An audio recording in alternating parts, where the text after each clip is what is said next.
السلام علیکم ورحمۃ اللہ وبرکاتہ۔ الحمدللہ وکفا والصلاة والسلام علی من لا نبی بعد واعوذ باللہ من الشیطان الرجیم بسم اللہ الرحمن الرحیم قل اللہم مالک الملک تؤتی الملک من تشاء وتنزع الملک ممن تشاء بیدک الخیر۔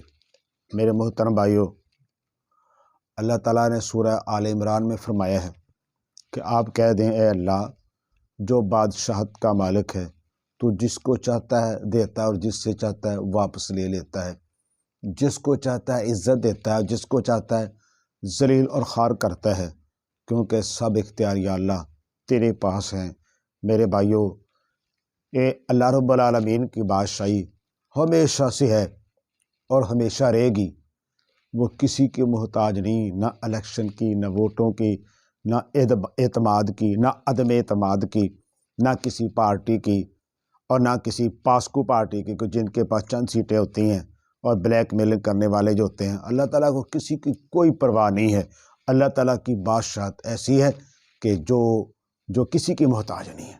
میرے محترم بھائیوں، آج جو صورتحال ہے یہ ہم سب کے لیے اس میں بہت بڑی نصیحت ہے۔ ہم سب کے لیے اس میں بہت بڑا سبق کہ دیکھ لیں کہ وہ لوگ جو اقتدار کے اندر ہوتے ہیں، پولیس ان کے آگے پیچھے ہوتی ہے، ان کے گھروں کا پہرا پولیس دیتی ہے اور ان کے دفاتر کا پہرا پولیس دیتی ہے۔ جب وہ باہر نکلتے ہیں ان کے آگے اور پیچھے پولیس کی گاڑیاں ہوتی ہیں، سیکورٹی لاگو ہوتی ہے، پروٹوکول کا ایک ماحول ہوتا ہے، کسی کو پھٹکنے نہیں دیا جاتا قریب۔ اور بس چند دن گزرتے ہیں پھر وہی لوگ ہوتے ہیں، وہی پولیس ہوتی ہے، وہی گار ہوتا ہے، معاملہ بدل جاتا ہے، وہی پولیس پکڑ کے گاڑیوں کے اندر ڈالتی ہے۔ اور ایک ماحول تو بہت عجیب میں نے دیکھا کہ ایک سیاستدان ہے، اسے دھکے مارے جا رہے ہیں۔ اور بھائیو، یہ ٹھیک ہے، بزرگ ان کی عمر ہے، یعنی زیادہ عمر ہے، تو یہ بالکل مناسب نہیں کہ ان کو اس طرح دھکے مارنا۔ لیکن میں ایک اور زاویے سے سوچ رہا ہوں، میں ایک اور پہلو سے سوچ رہا ہوں کہ جو موجودہ حکمران ہیں وہ دیکھ لیں، مطالعہ کر لیں، دماغ چلا لیں، گہرائی تک سوچ لیں کہ یہ بادشاہی، یہ اختیارات، یہ عارضی ہیں، ان کے اندر کوئی استقلال نہیں ہے۔ آج ہیں تو کل نہیں، کل نہیں ہیں تو پرسوں نہیں، کبھی بھی کسی کی بد دعا لینے والا کام نہیں کرنا۔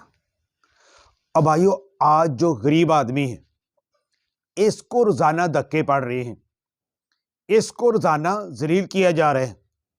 یہ اسپتال میں دوائی لینے جاتا ہے، وہاں دھکے مارتے ہیں، یہ تھانے جاتا ہے، وہاں دھکے پڑتے ہیں، یہ کچہریوں میں جاتا ہے، غریب بندے کو وہاں دھکے پڑتے ہیں، نادر آفت جاتا ہے، وہاں دھکے پڑتے ہیں، پاسپورٹ آفس جاتا ہے، وہاں دھکے پڑتے ہیں، یوٹیلٹی سٹور جاتا ہے، وہاں بھی دھکے پڑ جاتے ہیں، اور بل جمع کرانا ہوتا ہے، جیب سے پیسے دینے ہوتے ہیں، وہاں بھی دھکے پڑتے ہیں۔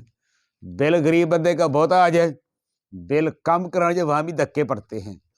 مجھے کو ایسا ڈپارٹ بتا دیں جہاں روزانہ غریب دھکے نہیں کھاتے۔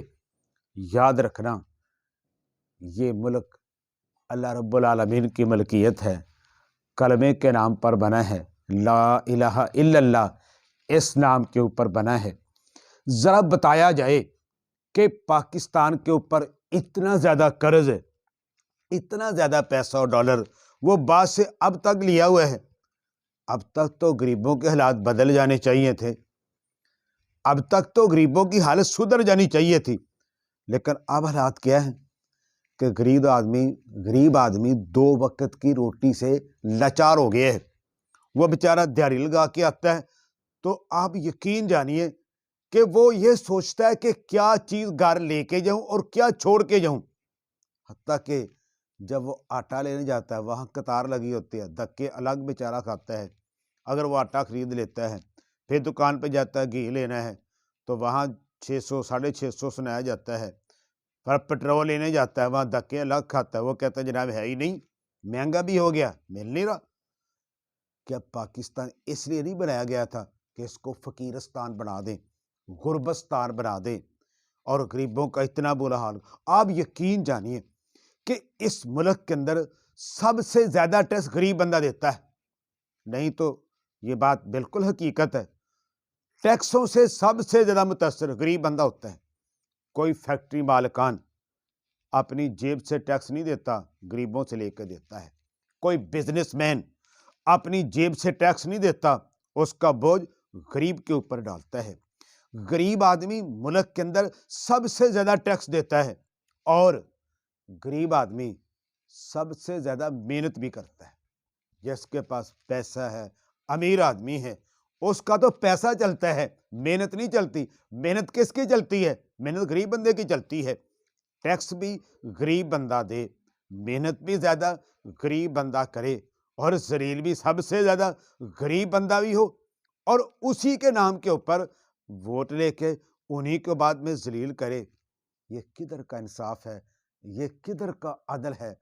یاد رکھنا کہ جو روزانہ بیچارے غریب ہر ڈپارٹ میں، ہر جگہ پہ یہ جن کے ساتھ دکل پین ہو رہی ہے نا، یاد رکھنا ان میں اتنی سخت تو نہیں ہے، ان بیچاروں میں اتنی طاقت تو نہیں ہے کہ حکمرانوں کا گریبان پکڑ کر پوچھ سکیں، بتا باہر سے اتنے ڈالر آئے، او کب سے تم لے رہے ہو، اتنا قرضہ چڑھا دیا، بتاؤ پیسہ کہاں گیا ہے؟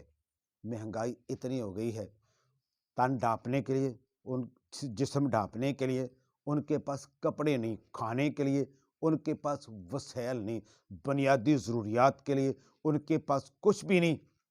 کوئی پوچھ سکتے ہیں، وہ ان میں اتنی طاقت تو نہیں کہ آپ لوگوں کا گریبان پکڑ کر پوچھ سکیں، لیکن یاد رکھنا ان کو بددعا دینے سے کوئی نہیں روک سکتا۔ جو دل کی آواز اٹھتی ہے نا، جو دل کی آواز اٹھتی ہے، اس کے اوپر کوئی پابندی نہیں لگا سکتا، اس کے اوپر کوئی قدغن نہیں لگا سکتا۔